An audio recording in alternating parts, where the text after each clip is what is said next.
Kita masyarakat adat menjaga alam kawasan hutan kita itu motivasinya adalah karena kita adalah bagian dari alam.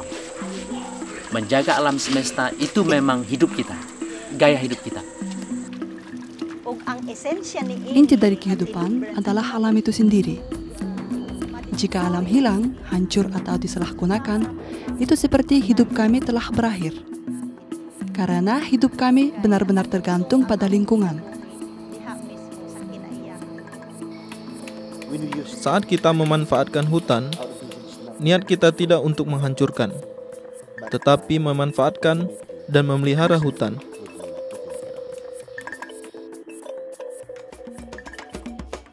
Di Amazon, Brasil, terdapat 400 suku masyarakat adat yang memegang hak penuh atas 100 juta hektar hutan yang terjaga dari deforestasi. Garis ungu di peta ini menunjukkan batas wilayah masyarakat Xingu di hutan Amazon. Sementara, titik-titik merah menunjukkan letak kerusakan hutan yang terjadi sampai tahun 1994. Dan ini adalah peta tahun 2007, di mana terlihat dengan jelas di mana masyarakat adat Xingu bisa menjaga kawasan hutannya dari kerusakan. Di berbagai negara, termasuk Indonesia, kebanyakan hutan yang tersisa terletak di wilayah adat.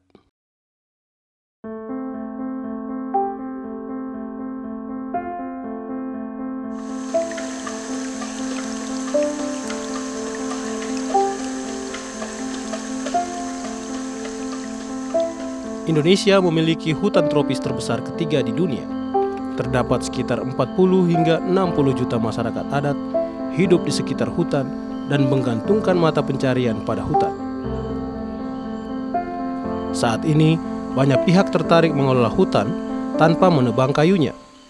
Model baru pemanfaatan lahan ini terfokus pada pohon yang tidak ditebang karena kemampuan pohon tersebut untuk menyerap dan menyimpan karbon. Film ini bertujuan agar masyarakat adat dapat mengerti isu tentang karbon di hutan, utamanya tentang REDD atau RED. RED adalah mekanisme yang menempatkan nilai uang pada karbon hutan untuk mengurangi deforestasi. Kenapa karbon tiba-tiba bernilai? Siapa yang mendapatkan keuntungan dari proyek baru tersebut? Dan apa dampaknya terhadap masyarakat adat yang tinggal di hutan? Di film ini, kita akan mendengarkan cerita dari masyarakat yang tinggal di tempat di mana proyek RED sedang direncanakan. Di samping itu, kita juga akan mendengarkan pemerintah, pengusaha, ilmuwan, dan para ahli tentang hak-hak masyarakat dan lingkungan.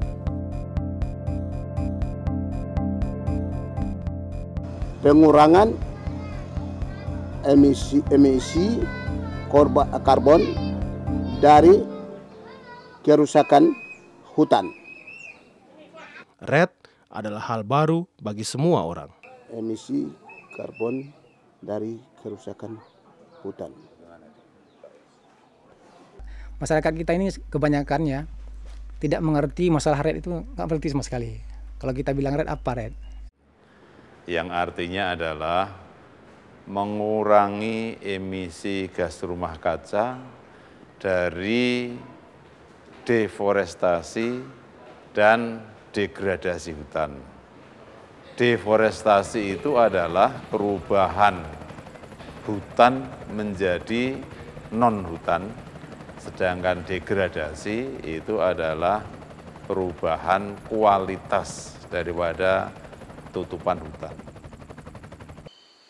Mengapa menjaga hutan dan karbon hutan menjadi sangat penting sekarang? Tiap wilayah hutan yang luas tidak hanya berdampak pada lingkungan lokal, tetapi juga berdampak pada sistem distribusi air, udara, dan energi dunia. Inilah mengapa hutan menjadi sangat penting ketika kita membicarakan perubahan iklim.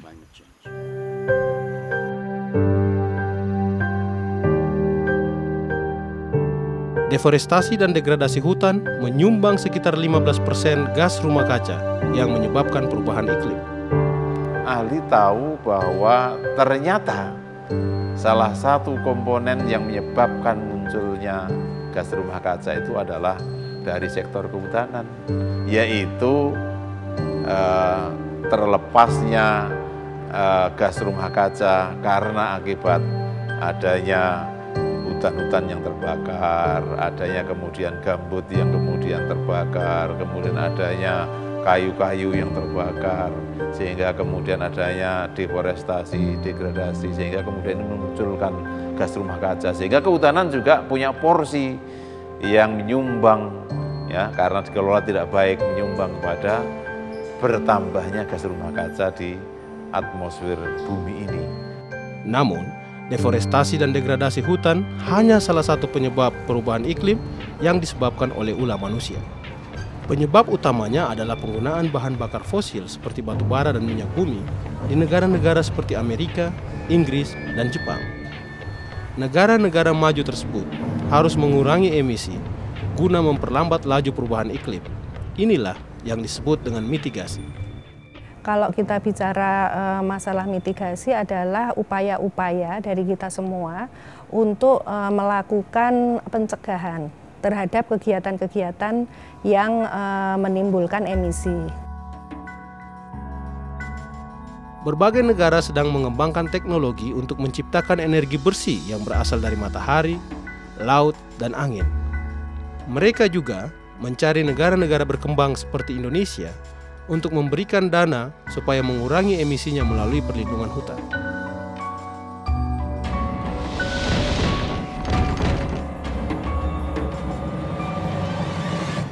Untuk menghentikan dampak terburuk perubahan iklim, negara-negara industri harus mengurangi 80% emisi mereka pada tahun 2050. Hal ini membutuhkan perubahan besar terkait dengan bagaimana energi diproduksi dan digunakan, seperti mengganti penggunaan energi dari bahan fosil ke energi yang bersumber dari angin dan matahari. Walaupun investasi yang dibutuhkan untuk itu sangatlah besar. Deforestasi dan degradasi hutan merupakan salah satu penyebab meningkatnya emisi gas rumah kaca. Beberapa kalangan menganggap bahwa membayar negara lain untuk mengurangi deforestasi merupakan cara yang lebih mudah untuk mengurangi emisi global. Gagasan inilah yang dikenal sebagai REDD. Dengan REDD, negara-negara dan pengusaha kaya mendanai negara-negara berkembang di daerah tropis untuk membantu mereka mengurangi deforestasi.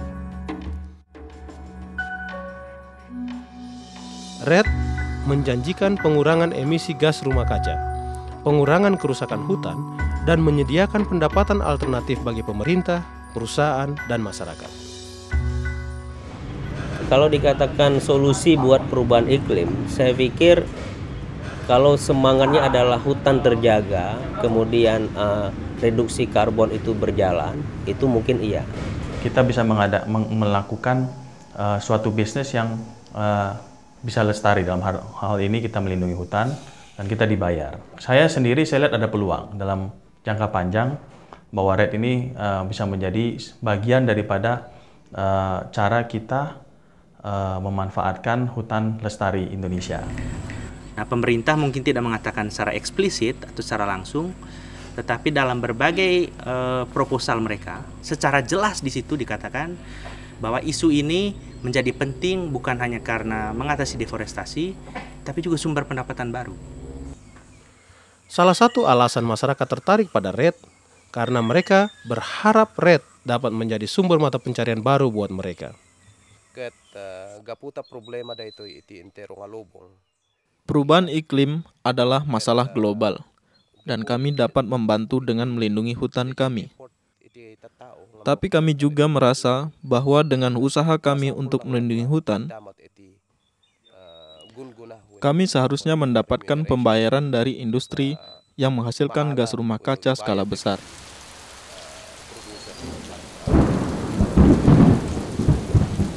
Akan tetapi, REDD juga berpotensi membawa resiko-resiko bagi masyarakat. Bagian selanjutnya dari film ini akan membahas resiko tersebut.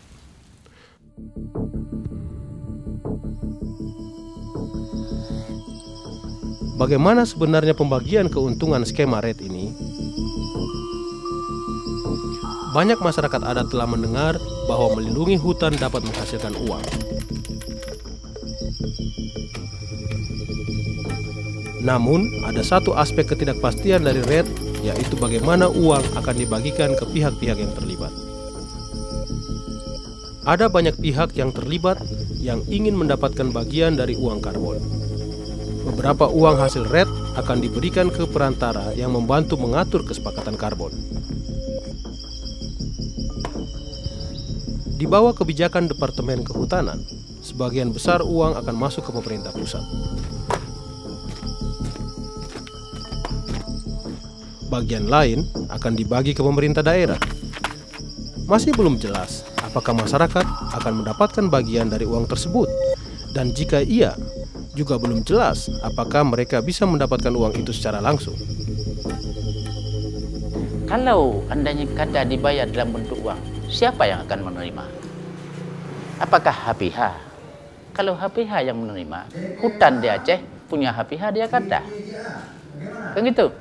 Kalau diterima oleh pemerintah, kepada siapa yang akan jatuh uang tersebut? Apakah bisa dinikmati oleh masyarakat yang membutuhkan 90 beras sehari? Kalau dibayar dalam bentuk infrastruktur, kekhawatiran korupsi sangat-sangat tinggi. Mungkin kalau ada orang di pinggir hutan yang menjaga hutan, yang melindungi hutan, tidak mendapat nikmat, tapi yang mendapat nikmat ada petinggi-petinggi adalah tingkat-tingkat elit. Itu yang kekhawatiran saya. Karena masyarakat adat telah melindungi hutan mereka dari generasi ke generasi, akan terasa adil jika mereka menerima pembayaran dari skema RED. Namun, dalam penyusunan mekanisme RED, beberapa pejabat pemerintah dan pengusaha tidak mengakui peran masyarakat dalam melindungi hutan. Sebaliknya, mereka berpendapat RED harus difokuskan pada hutan yang paling terancam, sehingga akan lebih efisien untuk menggunakan uang RED guna membayar perusahaan-perusahaan yang punya izin untuk menebang hutan sebagai kompensasi jika mereka mengurangi jumlah hutan yang akan mereka tebang. Dia berhak menebang, ya misalnya, ya seharusnya hutan itu rusak, ada hak untuk menebang. Nah kalau terjadi deal kompensasi, ya bisa dia mendapatkannya, karena mestinya dia mestinya dia mengambil karbonnya, mengambil kayunya, tapi dia tidak ambil itu, tidak dia ambil itu. Oke, konsesi saya bagian ini seharusnya saya berhak menebang karena dapat right, dapat izin, tapi ini tidak akan saya tebang. Tapi saya dedikasikan untuk restorasi, justru malah saya perbaiki, saya jaga. Nah, orang yang kayak demikian itu nanti adalah mendapatkan kompensasi. Perusahaan pemegang konsesi skala besar seperti APP secara legal telah menebang ratusan ribu hektar hutan, tetapi mereka bisa memperoleh pembayaran karbon hanya dengan menyisakan sebagian kecil hutan dari wilayah konsesi mereka.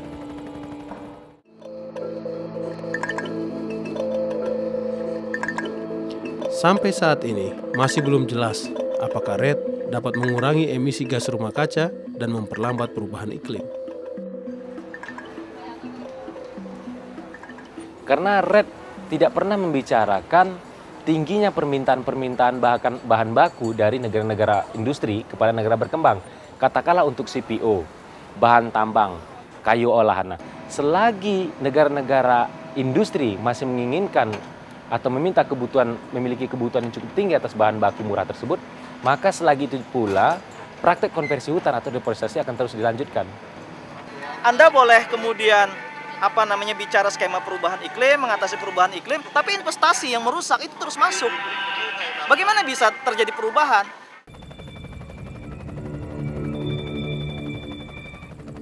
RED gagal mendefinisikan tentang hutan. Di dalam negosiasi RED, plantation atau perkebunan skala besar itu masuk dianggap hutan, sementara perkebunan skala besar lah selama ini yang menjadi aktor terbesar pengerusakan hutan. Dan RED gagal mendefinisikan tentang aktor deforestasi. Nah, para negosiator tentang RED itu mendefinisikan bahwasannya aktor deforestasi adalah masyarakat. Dalam artian kalau dilihat di dalam strategi nasional RED plus milik pemerintah Indonesia itu dikatakan kemiskinan adalah faktor deforestasi.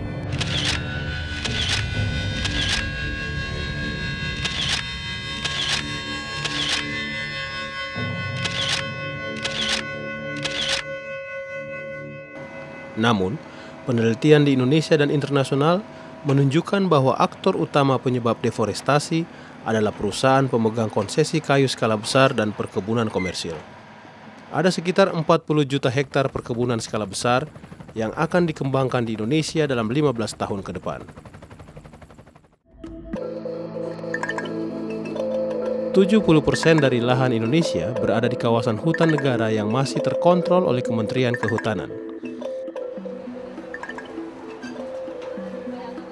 Sementara ini, pemerintah pusat masih memiliki kewenangan untuk memutuskan pemanfaatan lahan dan memberikan izin operasi di wilayah tersebut.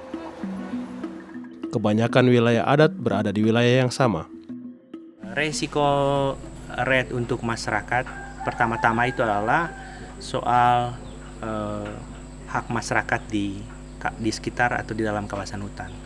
Karena RET selama ini itu cenderung dibahas sebagai instrumen hukum yang sifatnya formal, maka kemungkinan besar dia akan mengakui hanya hak yang secara formal diakui oleh hukum negara. Dan sampai sekarang masyarakat yang memegang hak secara resmi dari negara itu sangat sedikit. Artinya, tanpa ada pengakuan atas hak-hak masyarakat adat, status hukum proyek RET akan berada di bawah konsesi perusahaan atau skema pemerintah. Dengan kondisi skema RET seperti ini, masyarakat adat sangat mungkin menanggung resiko kehilangan akses ke lahan yang sudah mereka gunakan dari generasi ke generasi. Kami ingin tahu itulah Pak, apakah setelah RET itu dilakukan, apakah masyarakat bisa masuk ke hutan lagi ataupun tidak? Itu yang kami ingin tahu Pak. Nah, sebelum itu kan nggak tahu bagaimana ya ceritanya nanti. Kalau udah misalnya ada akses masyarakat bisa masuk ke hutan atau bisa buka kebun itu bagaimana, itu yang perlu kita tahu dulu Pak. Sehingga ada kekhawatiran masyarakat adat tidak bisa bahkan masuk ke wilayah itu, ke dalam hutan. Nah, untuk perempuan adat khususnya pasti akan menyulitkan, karena selama ini yang sangat erat hubungannya dengan perempuan adat itu hutan. Mereka pergi ke hutan untuk mengambil air, mereka pergi ke hutan untuk mengambil obat-obatan, mereka pergi ke hutan untuk mengambil sayur-sayuran. Sebatang kayu pun, sebatang rotan pun belum tentu bisa kita ambil. Mungkin hutan itu sudah lestari, sudah baik hutan.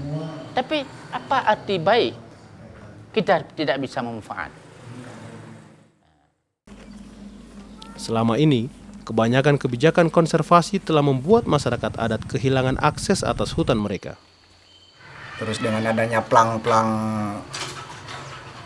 yang berisi pelarangan-pelarangan gitu kan, dari Taman Nasional, kami merasa kaget, khawatir ya dengan adanya plang-plang tersebut gitu. Karena masyarakat di sekitar hutan di sini, masa kita ngambil kayu bakar juga dianggap illegal logging kan gitu. Nah, itu yang terjadi gitu. Masa kita menggarap lahan yang sudah turun-temurun dari nenek moyang kita udah puluhan tahun dianggap perambahan. Nah, ini yang terjadi gitu. Beberapa masyarakat itu telah diproses secara hukum hanya akibat dari perambahan yang dikatakan oleh Taman Nasional itu melanggar. Sementara yang dilakukan oleh masyarakat itu adalah areal perkebunan yang sudah memang sejak nenek moyang kami itu sudah diperuntukkan untuk wilayah pemanfaatan orang banyak. Orang dilarang masuk ke kawasan hutan dalam era konservasi sebelumnya agar hutannya tetap terjaga. Tetapi dalam era yang sekarang, agar karbonnya tetap terjaga, maka orang dilarang dan ada keuntungannya, ada manfaat yang diperoleh oleh pemerintah. Jadi mungkin alat kebijakannya itu akan lebih keras dari sebelumnya. Karena ini ada ujung-ujungnya soal uang. Di Uganda, Afrika, ada sebuah contoh tentang resiko proyek konservasi karbon di mana terdapat 3 juta pohon yang ditanam oleh perusahaan Belanda. Saya sedang melewati hutan Belanda. Ini salah satu pohon Belanda. Ditanam menggunakan uang Belanda untuk menyerap karbon. Kami menanam pohon-pohon kecil ini menggunakan uang Belanda untuk menyerap karbon. Dan kami sangat bersyukur. Lihat, betapa tingginya pohon ini dan semuanya adalah karbon. Pak Kisa dan tim Jagawana bertanggung jawab menjaga karbon hutan. Pemerintah Uganda memiliki sebidang lahan yang dulunya hutan dan membutuhkan rehabilitasi. Namun kami tidak bisa menanam pohon. Belanda berkata, baiklah, kami dapat membantu dengan membuat perusahaan patungan. Kami akan membantu pendanaan untuk menanam pohon, tapi syaratnya hutan tersebut harus terjaga selama 99 tahun, sehingga dapat menyerap karbon dioksida. Kontrak ditandatangani antara perusahaan Belanda dan pemerintah Uganda. Perusahaan Belanda setuju mendanai penanaman pohon dan pengelolaannya selama 5 tahun pertama. Pemerintah Uganda berhak memiliki pohon-pohonnya dan perusahaan Belanda memiliki karbon yang tersimpan dalam pohon. Tujuan utama FACE tidaklah menguntungkan orang Uganda. Tujuan kami adalah menanam pohon untuk mengurangi tingkat gas rumah kaca di udara. Kebetulan hutan ditanam oleh masyarakat lokal sehingga menciptakan lapangan kerja bagi mereka. Namun, uang yang dihasilkan dari kredit karbon tidak berarti akan kembali ke Uganda. Itu bukan tujuan perusahaan kami. Masyarakat adat di wilayah tersebut adalah suku Bagisu yang telah hidup di Gunung Elgon sejak abad ke-14. Mereka digusur dari tanah mereka pada tahun 1992 untuk memudahkan proyek penyerapan karbon. Sebelum tahun 90-an, kami telah hidup dengan damai. Namun pada tahun 92, kami ketakutan mendengar bahwa kelompok tertentu telah menyerobot tanah ini. Kami, masyarakat lokal, tidak memiliki pilihan karena orang-orang yang bersenjata itu datang. Mereka mengusir kami dari tanah kami dan menanami pohon. Pohon-pohon kopi dan pisang saya ditebang. Sekarang pohon-pohon baru ditanam. Saya tak memiliki apa-apa lagi dan harus pergi dari sini. Saya tak bisa mempertahankan diri dari orang-orang yang bersenjata itu. Apakah mereka membantu Anda misalnya dengan mencari pekerjaan baru? Itu tidak pernah terjadi. Proyek ini menyebabkan konflik berkepanjangan antara masyarakat adat dan pemerintah lokal. Orang Bagisu marah dan menuntut pengembalian tanah mereka ke pengadilan. Namun penanganan kasus ini berlarut-larut. Sementara ini, mereka kembali ke lahan garapan mereka, tempat di mana perusahaan menanam pohon. Mereka menebang kayu-kayu tersebut dan menanam tanaman pertanian lagi.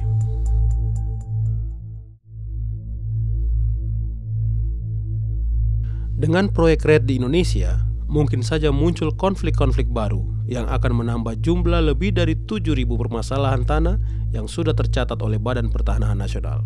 Menurut saya, ketika RED tetap dipaksakan untuk dilaksanakan, maka risiko terbesar adalah konflik. Akan meningkatnya konflik lahan. Karena masyarakat pasti akan diusir atau dikeluarkan dari wilayah tersebut. Well, the risk of criminalizing Resiko kriminalisasi masyarakat adat dalam seluruh pelaksanaan RED benar-benar ada, karena ide menyimpan karbon di dalam hutan diartikan dengan larangan menebang kayu atau mengambil selembar daun.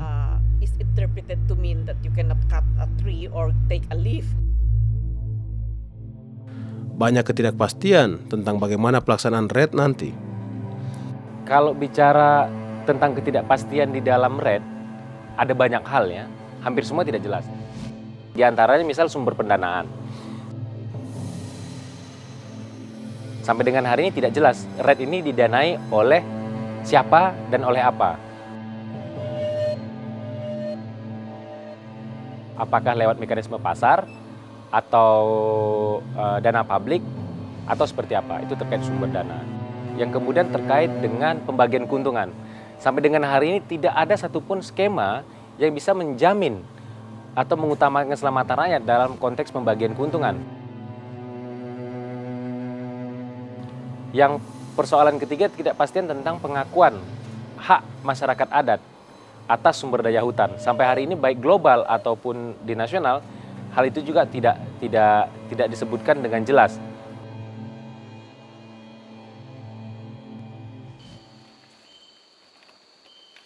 Hal yang pasti adalah sudah puluhan proyek RED mulai dilaksanakan di seluruh Indonesia. Saat ini, wilayah-wilayah adat kita, hutan-hutan adat kita itu seperti pasar yang dibuka untuk umum. Sekarang ini, pedagangnya sudah berdiri di depan pintu rumah kita, mengetuk dan bilang, saya mau beli barang yang ada di rumahmu.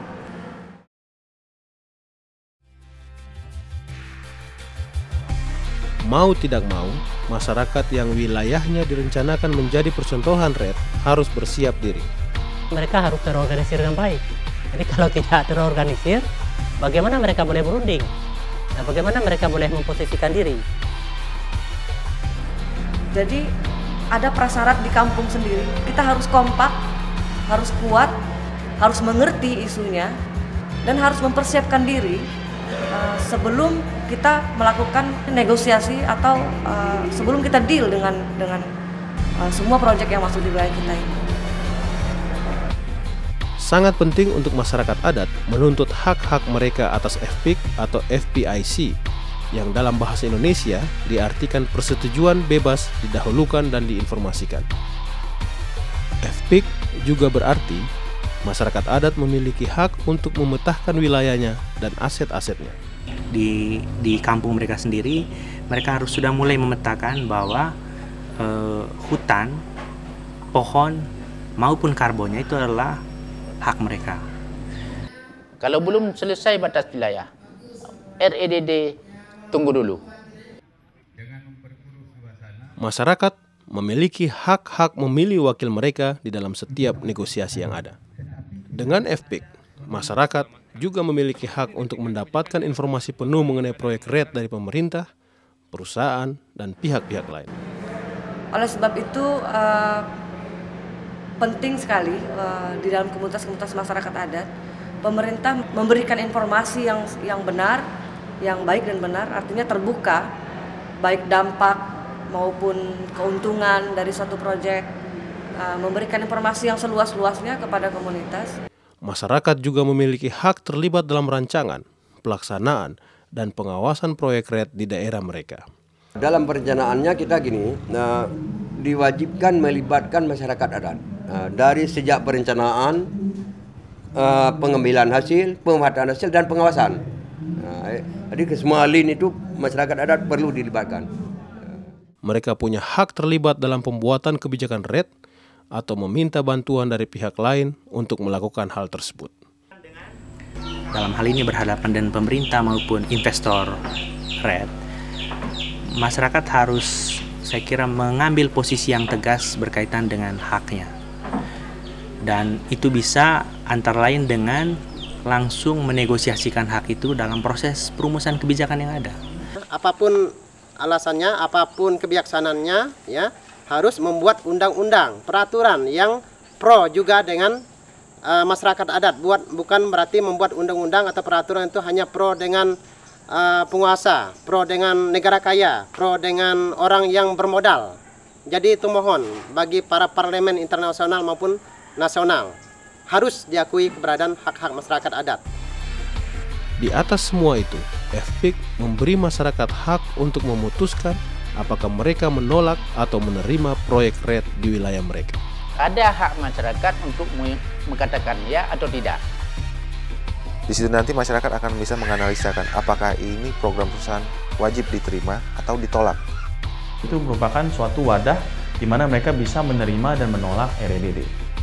Itu terserah masyarakat itu tersendiri. Meski banyak ketidakjelasan tentang RED, yang jelas RED telah menarik perhatian berbagai pihak ke isu hutan dan hak-hak masyarakat adat. Belum ada momen yang membuat isu tentang hak masyarakat adat ini menjadi begitu kuat. Nah, isu tentang RED ini menjadi momentum yang sangat bagus untuk kita, terutama di Indonesia, untuk bicara tentang kedaulatan masyarakat adat atas wilayahnya dan hak-hak masyarakat adat atas wilayah dan hutannya. Jadi kalau pengakuan terhadap hak-hak masyarakat adat itu tidak ada, mungkin saya rasa REDD itu tidak bisa jalan. Karena apapun juga nanti tetap akan menuai protes, menuai konflik. Nah, jadi sebelum kita melakukan hal-hal tentang REDD, sepatutnya kita harus melakukan pengakuan dulu terhadap hak masyarakat adat.